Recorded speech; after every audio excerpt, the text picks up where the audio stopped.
it was the best place to build a stadium because it was the worst place to build a stadium. So it's essentially bringing the cinema and theatre of the Premier League right to you. So I truly think we've built one of the best football stadiums in Europe. The head chef is Tom Kenton. He is also the England chef. Oh, wow. So it's not just football. Tours are going to run every single day. We're looking at our match day offering as well, so what we can have in terms of fans coming to have that additional experience and not just watch the game.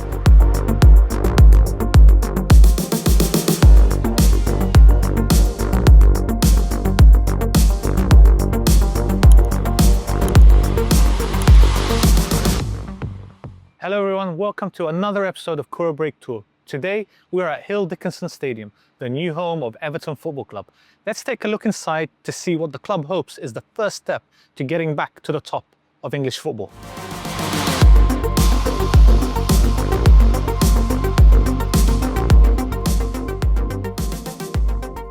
So Aaron, we are in the location of the Plaza. Tell us about the Plaza, the entertainment and all about it, please. Well, welcome to the Premier League's largest fan plaza. So our fan plaza can hold over 18,000 fans on a match day. And where you're actually standing right now was water. So we all know that this stadium was built into the dockland and we filled it in, but where you're standing right now was the dock itself. So we're on water. And what's amazing about the fan plaza is we've kept the divide between the original dock wall and where the new site is. So everyone who's on this plaza, whether you stood on the right or the left of it, you either stood on a piece of maritime history or a brand new purpose-built stadium footprint. So it's such an amazing place for fans to come and congregate pre-match, post-match, and hopefully 365 days of the year when we get up and running with our larger entertainment program. In terms of that entertainment program, we are able to host concerts, events, shows, festivals, Christmas markets on this plaza, on this site. So while we're limited in the stadium with how many events we can do in bowl because of the football window and the calendar, on the plaza we're limitless. So, you know, when we look at music festivals and events for under 20,000 people, dance festivals and Christmas markets, they can all be hosted on here. So it's a really exciting and unique proposition for the football club. And tell us about the tower. So we're walking towards the hydraulic tower. So the hydraulic tower is a listed building. So when we did the site, we had to show that we could retain the wall, the structure, and the integrity of it. But again, another amazing opportunity for us to turn a piece of Liverpool history and maritime history and turn that into a new experience for our fans. So we're currently working with whether that could be a restaurant that can be open every day of the week, so not just on a match day, or whether it's a coffee shop or a bar or a cafe, or whether it's more of a community, a studio, a music event space. We're working through all the opportunities to turn this into, again, something truly special. And are there going to be any permanent fixtures? Yes, it's a great point. So right now, as you look at the plaza, it all comes in on a match day. So everything that we do right now is match day focused.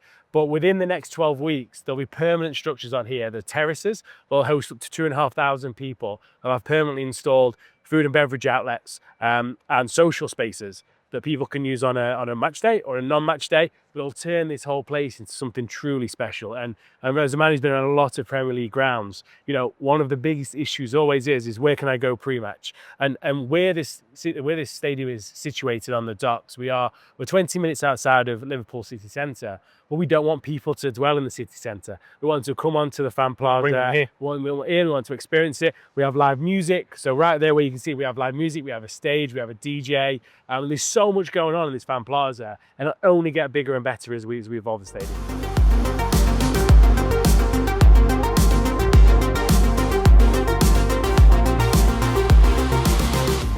I'm with Scott McLeod from Everton Football Club. Scott, you moved into this new stadium. You were at Goodison for 125 years. What sparked the decision to move? Yeah, it's something that the club has been exploring, various sort of opportunities over the last 20 odd years. So I think at the turn of the millennium, the club realised that Goodison, whilst it's an amazing stadium, it was denying the club the opportunity to grow in terms of commercial revenues, in terms of fan base growth. So it's been a long process in terms of identifying the right site and the right location, but it's been a significant journey. The journey here began 8 years ago. And what alternative site was there before you decided on Bramley-Moore? Yeah, there were a number of sites identified across the city. There was a site that is now home to the arena on the dock, on the King's Dock. There was a site just outside the city boundaries in Kirby that was explored in the sort of it's around about 2008, 2009, which sort of ultimately didn't prove to be the right location for the football club. Then about 10 years ago, the search started in earnest again to try and find and identify appropriate sites across the city. There are a number of sites, sites sort of further out towards the edge of the city that may have been easier sites to build a stadium on. But the club chose Bramley-Moore Dock, which is where we are located today, because it was an amazing location on the banks of the river, close to the city centre. It was, I think we say, it was the best place to build a stadium because it was the worst place to build a stadium. We actually spent a year infilling a dock to create the site upon which to build, but now it's here. It is really something to behold. And was there ever any option to expand Goodison? Was that the initial hope, that maybe we can keep Goodison but expand it, make it a bit more modern? Yeah, there are a number of factors that meant expanding Goodison was never really a viable option. It's landlocked because of its proximity to the housing, the terraced housing around it in that area of Liverpool. Also, building a modern stadium demands sort of modern regulations. To build a stadium of this scale on the site of Goodison would have meant sort of moving a lot of those houses, sort of clearing an awful lot of land, and the cost would have actually been significantly higher than the cost of building a new stadium from scratch. Thank you.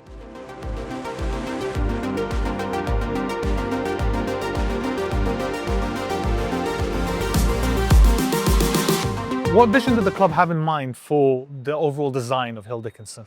Well, when we wanted to build this stadium, there was two things that were really important to us. It was one, maintaining the intensity and atmosphere of Goodison Park. Goodison Park is renowned for the way that it intimidates the opposition, the way that visiting fans feel, and how close that the Evertonians were to the pitch. So when we designed Hill Dickinson, we wanted to retain that. So what you'll see as you enter into the bowl is how close you are as a fan, how close you are. You're almost over the top of the players. So you'll see that in the design of the stand. It is as steep as you can legally make a football stadium. So it emulates some of the great cops of European football. So when we have built that stand with Dortmund in mind, our fans now have the ability to say that we are the steepest and we are the closest pitch in European football. And the second was we wanted to create a stadium that was befitting of the direction of the football club. You know, Everton is a historic club. It's a club that is storied with the way pioneers of the firsts, the originals. So when we built this stadium, we wanted to make sure that we could offer fans all of the modern amenities, all the accessibility, all the technological advancements that have come in world football. And I truly believe we've built one of the best stadiums in European football. And speaking of those technologies, what smart technologies have been introduced into the stadium? Well, we've just passed one. So we've got the ability to have a food and beverage outlet called the Through Pass, which is entirely contactless. So it's just walkout technology, which means that our fans can tap their card, walk through a barrier, pick up their food, their beverages, their cold items, their snacks, and walk out with them with no checkout, no need to pay, no till, no tap. It just all takes it off your card through a series of cameras which track your movement, your entry, what you're taking out of the facility. And then you walk and then you just get that charged off your card. So, you know, one of the biggest issues in football is the halftime queue, right? And by using technologies like Just Walk Out and our Through Pass, you know, we've done our best to reduce the amount of time people spend queuing and more time enjoying this amazing facility.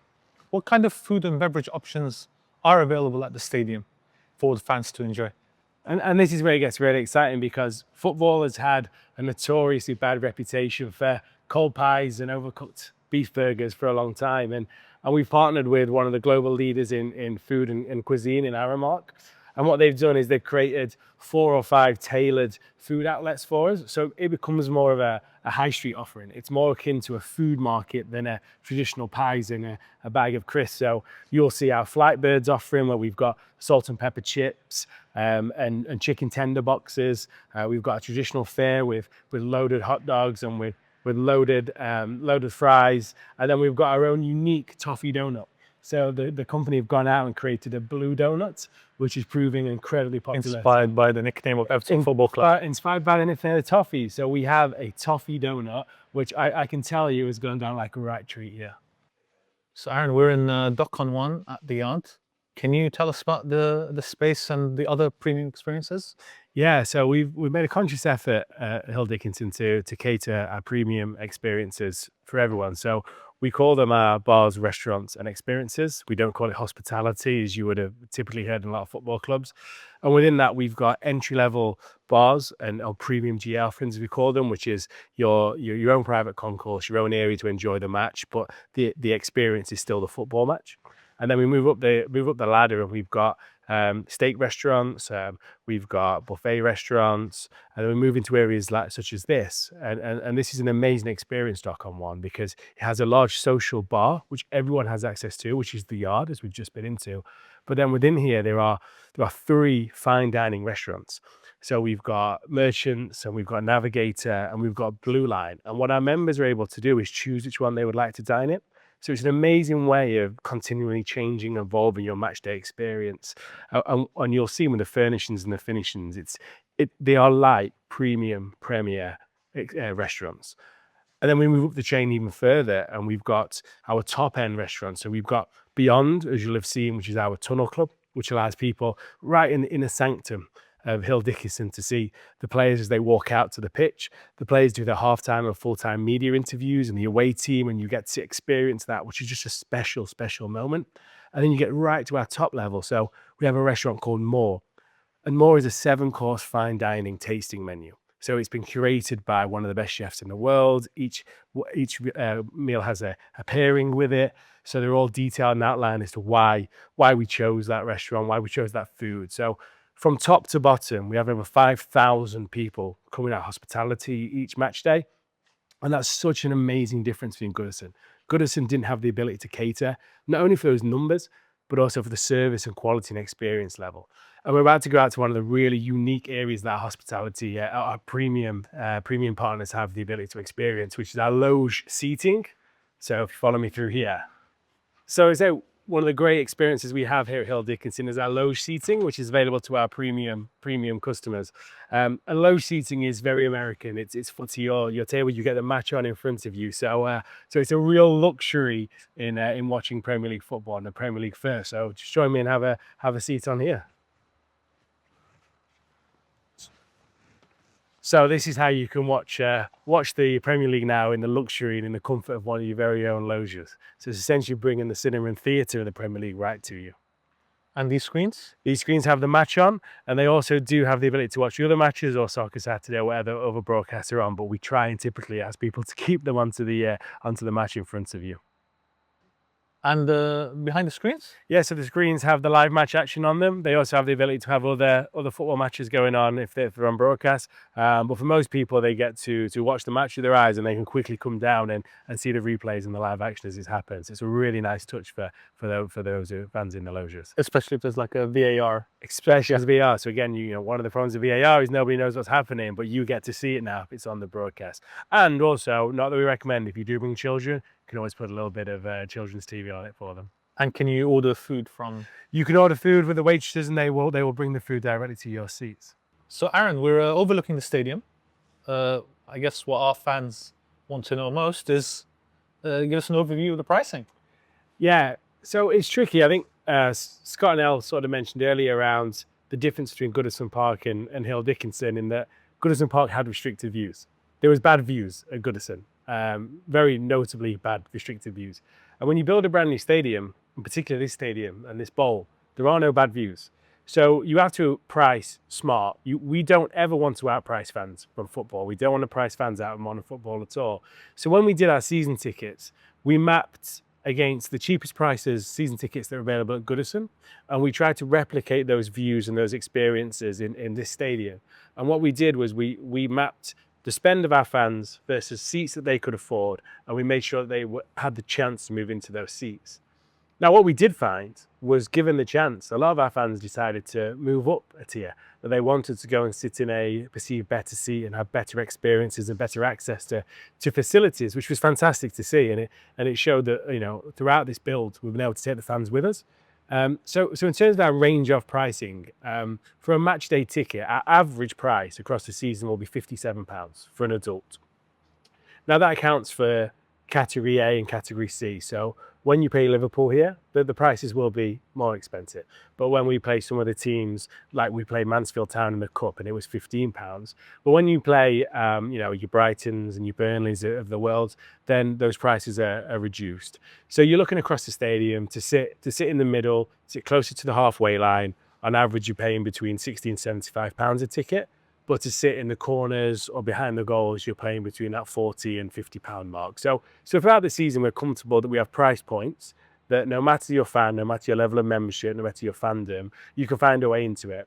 And one of the amazing things we're doing, we actually have a set of seats which are priced at £18.78, which is where Everton was founded, and it's the 1878s. And we allow fans to, we save some of those fans for tickets for fans from underprivileged areas and from lower income backgrounds or social economic areas where we want to help them get in to watch the football ground. But we also make those available to fans as well, as a way of allowing any fan, any Everton fan, a way to come and experience the game, because we want as many Everton fans to come into the stadium as possible. So the mix of season ticket holders and the mix of match day general admission goers are really important to the football club. And from a ticket point of view, are all tickets digital?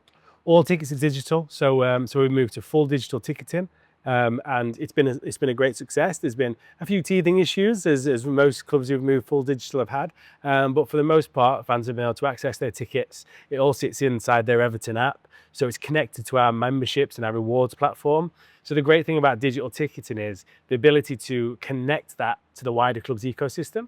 So when you use your digital wallet, whether that is to buy one of the toffee donuts, or whether that's to use the through pass, all of your spend goes into your rewards.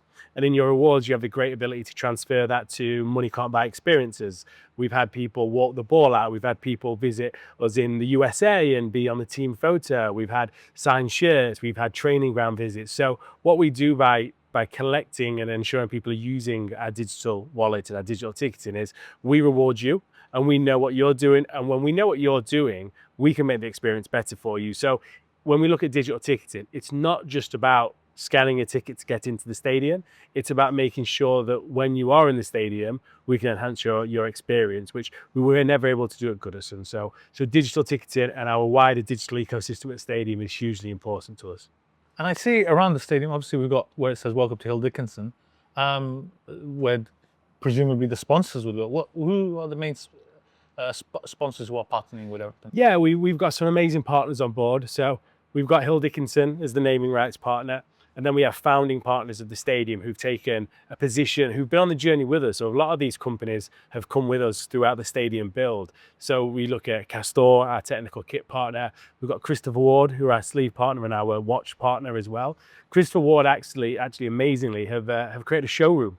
So inside our stadium is a Christopher Ward showroom, which allows Evertonians and non-Evertonians to come and see Chris Ward's products and sample and have a view and actually purchase a watch. So phenomenal way of using the space for a partner. We've got AB InBev, we've got Pepsi on board, we've got Seat Unique, who are our hospitality and premium ticket partner. So we've done a great job of onboarding as many global partners as we can, and that's one of the things about moving to a new stadium is the draw, is the ability for us to go and welcome partners like Pepsi and AB InBev into the football club, which is truly special. And they've all bought into Everton, Hill Dickinson Stadium, but also our larger ambitions for what this football club and stadium can be.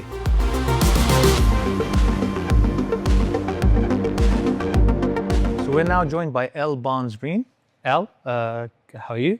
Now, before we go into the main part of asking you about the stadium, you are a third generation of the family to work for the club. Yeah, so my nan had quite a high status of a role. So she actually is the reason I've got this role, I think. So I inherited it from her. My mum worked for the club as well, and we've recruited my sister as well now, so full family affair. But my nan was at the club for coming up to 40 odd, 50 years, and she worked across hospitality and different areas on a match day, and then she took on tours in her latter years of her career and kind of taught me everything I know. So it's a real family thread. And then my mum was in hospitality as well. She went on to win Miss Littlewood, so she was involved in that side of football and the betting and Littlewood's pools. And then I've inherited this from my nan, so here we are. And did your grandmother ever tell you, is there a difference in her experience with your experience? I think so. She kind of had a lot more access to players and finding out their personal stories. So she wasn't just telling you history from the history books and, you know, the matches that she's attended. She could tell it from different personal experiences. So that always added a bit more enhancement into those history facts and figures and those famous games and stuff like that. So I think that's a little bit different, but the fact that we can live it now and I kind of put my personal touch on it, and we've got a bigger team to deliver what we're doing every day now on a bigger stadium. There's a lot more to it anyway. So football grows a lot quickly, but the personal experience I think always helps. And we're now in the locker room. Can you explain the design and behind this? So if you've not been to Goodison is quite small. It's square. And it's just as football has grown, the stadium had to grow with the fast pace of football. So we weren't purpose built for the modern world of football, only how it was back then. So being here and having a circular changing room just adds that to that psychology side of it. So it provides unity, it makes the team feel all integrated as one. There's no kind of hiding in any corners, and the space that you offer here is just unbelievable. So there's no little nooks and crannies where you're having to hide things or you know, struggling to get around in different spaces or a wasted a space, whereas circular provides that. So I think it just adds to that unity of the team going out there as a togetherness. And what unique features are there in the locker room? Definitely the badge on the roof. So I think it just really is profound in terms of our identity, shows to the players what you're playing for. The badge means everything to fans, and it should mean everything to the players. And a lot of clubs you will see certain elements of their identity on the floor, whereas I think you never walk across your own badge. So putting it on the roof just puts it at that high status. And in terms of fan initiatives, what new fan initiatives are there now at Hill Dickinson that there was never at Goodison Park? So at Goodison, I think fans love the emotional connection, but the fan experience of where modern football is now just wasn't there. So posts in your way, facilities, the offerings of food and beverages was very different. Here we really increased that here, so they have a lot better quality food, a lot more options, and technology involved in their fan experience, better views of the pitch, of course. There isn't a bad seat in the house, whereas at Goodison it came a bit of a joke with have a post in your way. And those types of things are what you shouldn't really aspire to have them. They should be a necessity in a fan experience now. Of course, we've got the fan plaza now, so we're able to do a lot more fan engagement. Some premium spaces across the stadium, which are a lot bigger, so we can do fan events here. Also, knowing that we've got the space here and to keep that Everton connection is so important to us. So it's good for the fans. It's fantastic for the fans. And from a fan initiative, does the club run tours at the stadium? Yeah, so we're open 365, so it's not just football. Tours are going to run every single day. We're looking at our match day offering as well, so what we can have in terms of fans coming to have that additional experience and not just watch the game. So we're really excited to launch them this week, and we'll welcome fans in, hopefully a lot of tourists as well, and not just the fan base, just to show off what we've done here, show off football to the local tourists, to the locals and the tourists, and also just broadcast Everton Football Club everywhere. And how much are the tour costs? Adults are £26, concessions juniors 23. Juniors are 16, concessions and students are 23. So, and you get a discount if you're a member. Thank you very much. Thank you, Elle. You're welcome. Thank you. So, Aaron, we're at the we're at the entrance of Blue Line. We've seen all of these amazing restaurants and facilities. Can you take us, break us down the prices from the lowest for the premium experiences to the highest? Yeah, the prices, again, like a normal match day on general admission, they vary on the category of game. But we work with our partner Seat Unique, and we've got prices available from £150 a game all the way up to the Loge packet is north of £1,000 per game, and you expect to pay a little bit more of that when Liverpool come into town for the highly anticipated derby, which we are going to win this year at Hill Dickinson. But we make sure that we've got a wide array of premium experiences, and that's inclusive of drinks and inclusive of food. But we can make sure that any budget you have, we can accommodate one of our seats in our premium experiences for you. And do each of the restaurants have their own particular theme?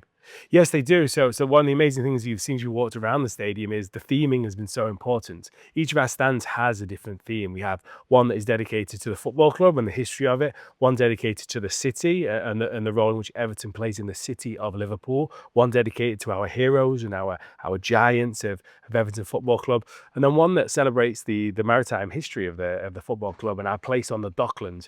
And you'll see that in and around here. So the Merchants So Blue Line is a Asian fusion restaurant that celebrates the actual Blue Line, which was a ferry boat which traveled here around the Cape and through to Asia back in the day. So each of our restaurants, each of our experiences, you'll find a thread or a theme that ties them back to Everton and the city of Liverpool.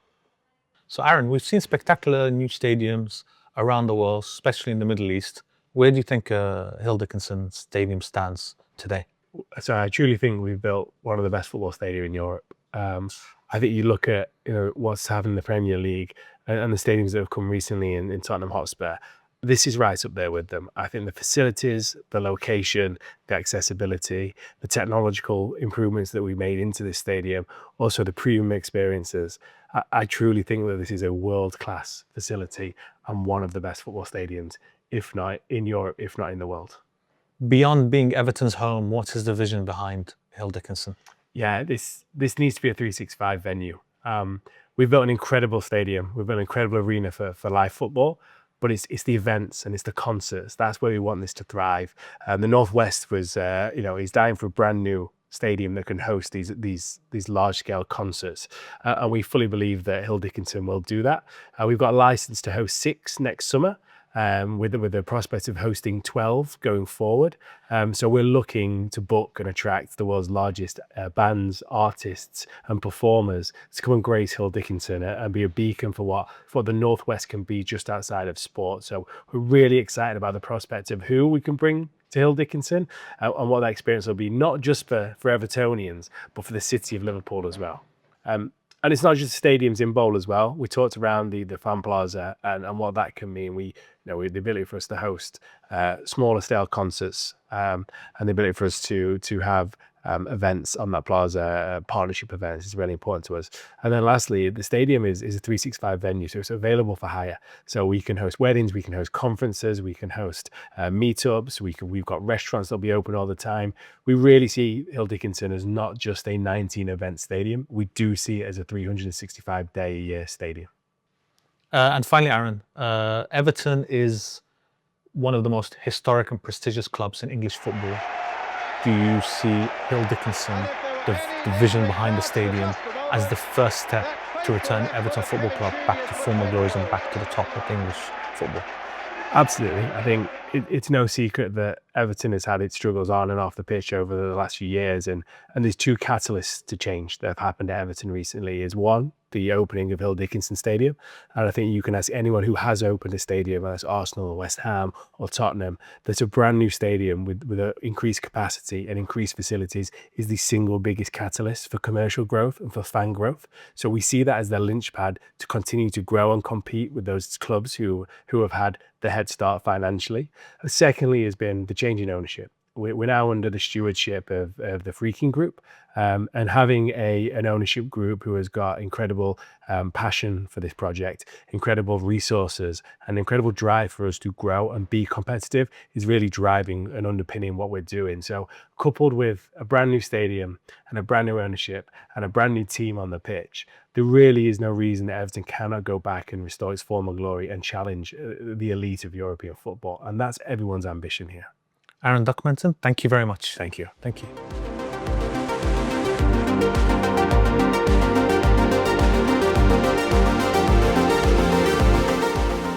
So we're back with Scott. We're in the media theatre. Tell us a bit more about the room. So this is probably this is the most soundproofed room in the stadium. This is where we do our post-match press conferences. This is where David Moyes would sit. This is where the opposition manager would sit after a Premier League game, where they assess and deal with the questions from the written press and the broadcast media around how the game went. And in general, in the stadium, what facilities are available for broadcasters? The broadcast facilities are absolute state of the art, and fulfil all of the UEFA and Premier League requirements, which are huge and significant. We've got a big broadcast compound outside the stadium. Inside the stadium, we've got facilities for 150 written media. We can facilities for 200 broadcast crew and media and reporters. The Premier League is the most watched league in the world. We have broadcasters not just from the UK, but from the US, from the Middle East, from the Far East, from across Europe, from across the world. So it's great to be able to provide them with the very best facilities, best in class. And this stadium will be a venue for the European Championships in 2028. And are there any broadcast requirements that you say that the club have to deal with that is different between a UK broadcaster like Sky or the BBC versus The Zone, a beIN Sport, or NBC Sports in the US? Not really, because the Premier League and the guidelines around the Premier League broadcast rights make it very clear in terms of the way in which we as a club can cater for and look after all of those broadcasters. So you'll see in the tunnel area there are 7 different interview booths. Each of those booths will be taken up by a different reporter from a different broadcaster, but the way in which we deal with them and the way in which we treat them, in line with the Premier League guidelines, ensure that every broadcaster is given equal access to the players and to tell the Premier League story.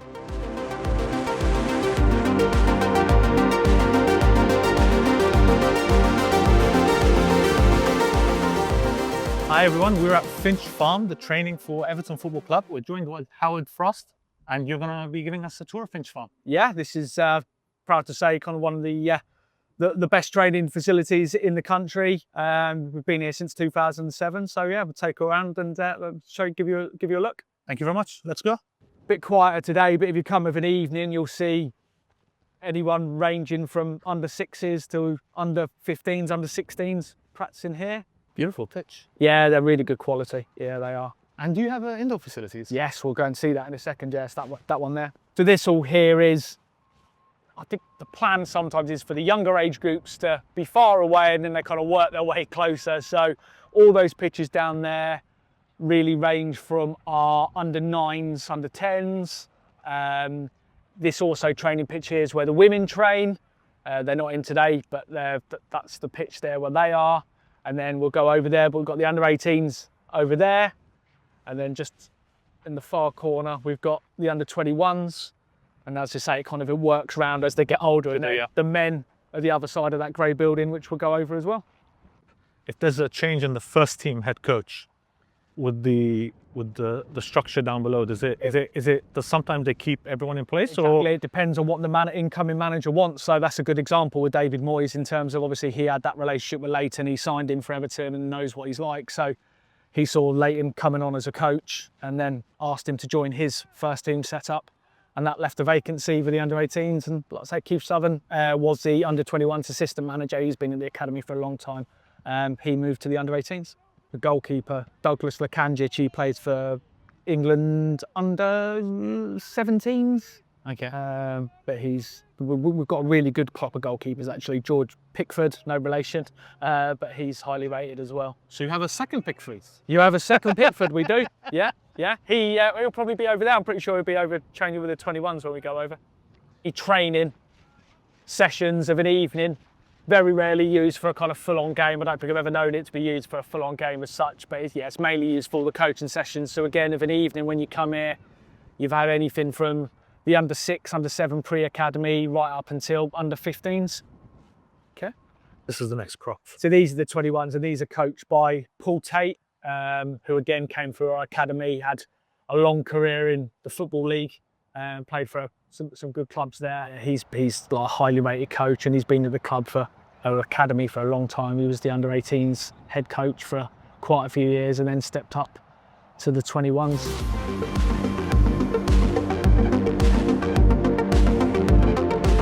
This is where the manager and Brian Sorensen, the women's manager, both do their weekly press conferences. So the media come from all around the country. Obviously it's filmed by various broadcasters. And so the family lounge. So when the younger academy players come after school and they've got training sessions, this is the area whereby the parents come in and they can sit, have a tea, coffee and something to eat. Because normally, you know, academy sessions last 2 hours and so on. So when they're doing it 2, 3, 4 times a week, it just means parents have somewhere to chill and relax while their kids are outside playing football. Shelter from the weather as well. So Harrison Armstrong, he's one of the last players previous players that have come through our academy and gone into the men's senior team. He's currently on loan at Preston North End, but he's a midfielder and is from the city of Liverpool as well. So highly rated. And what ages are the academy for, and input from what age to what age? So you can start off in pre-academy from under 6 to under 8, but the actual academy when you sign and commit is from under 9. Okay. And it literally goes year by year, then under 9 to all the way to 15s, and then under 16s, under 18s when you become a scholar, so it almost becomes your job. And then you sign a professional contract from there if you're fortunate enough and you go into the under 21s. Okay. Your dressing rooms. So again, for all our teams, for under 9s, whenever they got games, all the way up to our under 18s, the under 21s with a separate part of the show, but we try to inspire the academy by showing them our former academy graduates. So quite a few of these, Ross Barkley still playing in the Premier League, Tony Hibbert, and obviously Starboard. No introduction to Wayne Rooney. So this is the gym used by all our professional teams, so men's, women's, under 21s, under 18s, and used by the academy as well of an evening in different stages. That mezzanine was put up about 6 years ago. And yeah, it's used by all the teams, and they'll stagger it so they're obviously not in here all at once in different parts of the day. When they come back for pre-season, a lot of the testing is done in here, and then the information's put on the screen there, so all the players are kind of getting around seeing what numbers they're getting and recording. This is the indoor pitch, again used by the vast majority of the teams. This has all been put in, this bit you can see down here, extra weights and extra gym section has all been put in over the summer, so that's new for the teams. So as well as the gym, they obviously use this part as well. Again, as a kind of pitch, it's only really used by the really younger academy teams because they tend to play in the areas that we've shown, but the men will use this a lot for pre-activation. So before they go out to training, they'll come in here and they'll do their stretches and their warm-ups and so on with the sports science team. And again, the women's team do the same, the under 18s and the under 21s as well.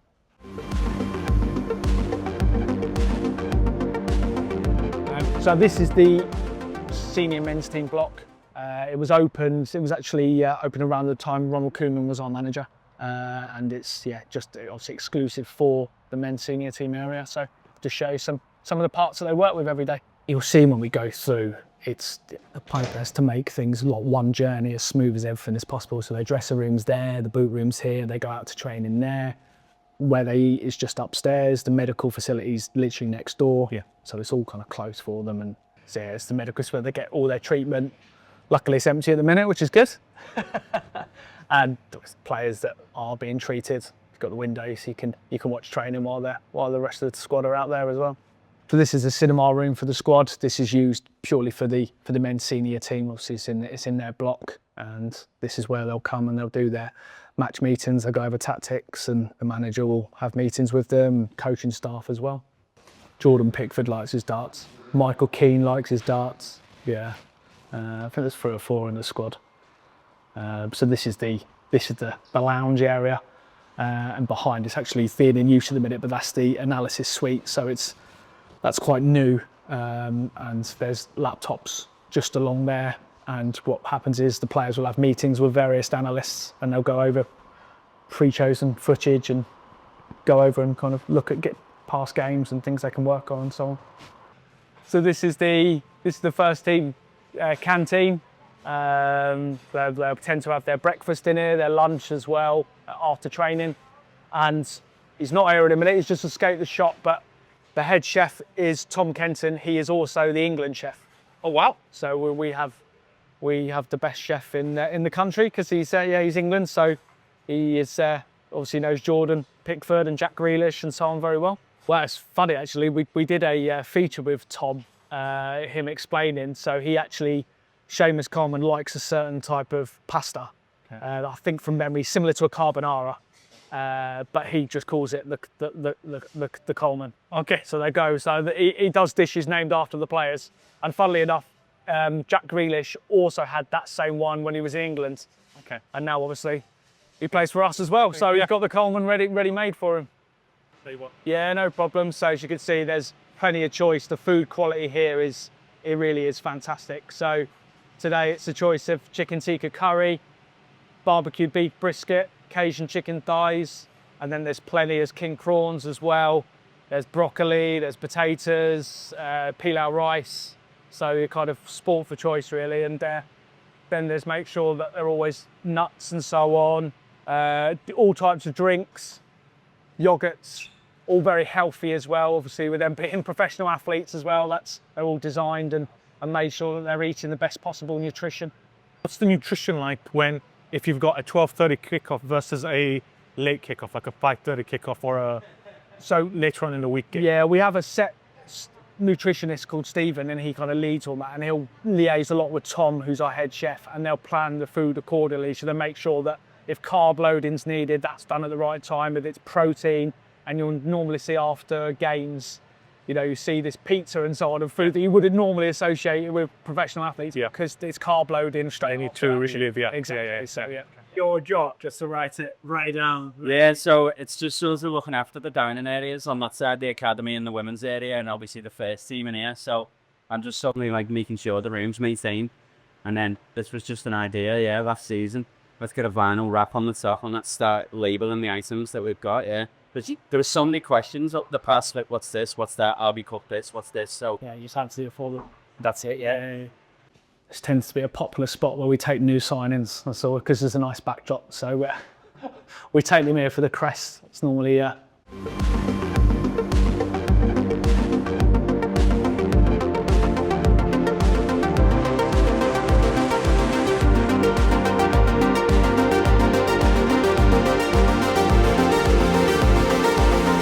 is the kit room.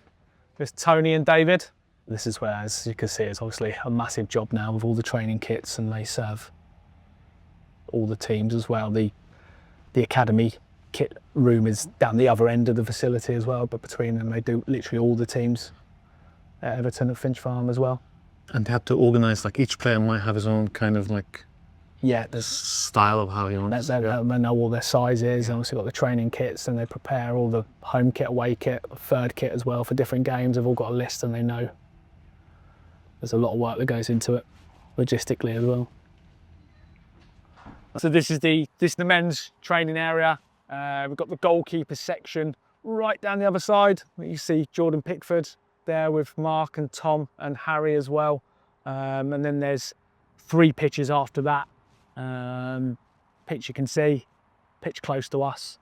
And then there's a pitch the other side, which is also used a lot of the time for when we're rehabbing players. They tend to go on that pitch, just the one over there. Is this when they're just about to get reintroduced back into? Exactly. Yeah, exactly. Yeah.